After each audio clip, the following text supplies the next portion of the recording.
ತರಬೇತಿ ಕೇಂದ್ರದಲ್ಲಿ ವಿದ್ಯಾರ್ಥಿಯ ಮೇಲೆ ಶಿಕ್ಷಕನ ಅಮಾನುಷ ಹಲ್ಲೆ. ಸಾಮಾಜಿಕ ಜಾಲತಾಣಗಳಲ್ಲಿ ಭಾರೀ ಆಕ್ರೋಶ.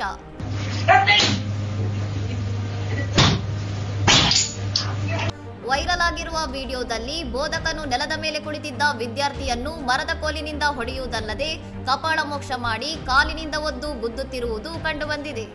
ಹಲ್ಲೆ ನಡೆಯುತ್ತಿದ್ದರೂ ತರಗತಿಯಲ್ಲಿದ್ದ ಉಳಿದ ವಿದ್ಯಾರ್ಥಿಗಳು ಮೌನವಾಗಿ ನೋಡುತ್ತಿರುವುದು ಮತ್ತು ಕೆಲವರು ನಗುತ್ತಿರುವುದು ಸಾಮಾಜಿಕ ಜಾಲತಾಣಗಳಲ್ಲಿ ಸತ್ತ ಸಮಾಜ ಎಂಬ ಟೀಕೆಗೆ ಗುರಿಯಾಗಿದೆ.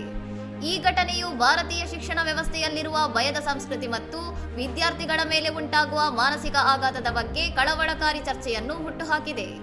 ದೈಹಿಕ ಶಿಕ್ಷೆಯ ಬಗ್ಗೆ ಅಂತರ್ಜಾಲದಲ್ಲಿ ಭಿನ್ನಾಭಿಪ್ರಾಯಗಳು ವ್ಯಕ್ತವಾಗಿದ್ದು, ಕೆಲವರು ಇದನ್ನು ಮಾರ್ಗದರ್ಶನ ಎಂದು ಸಮರ್ಥಿಸಿಕೊಂಡರೆ, ಹೆಚ್ಚಿನವರು ಶಿಕ್ಷಣವು ಎಂದಿಗೂ ಹಿಂಸೆ ಅಥವಾ ಅಗೌರವದ ಮೂಲಕ ಬರಬಾರದು ಎಂದು ಪ್ರತಿಪಾದಿಸಿದ್ದಾರೆ.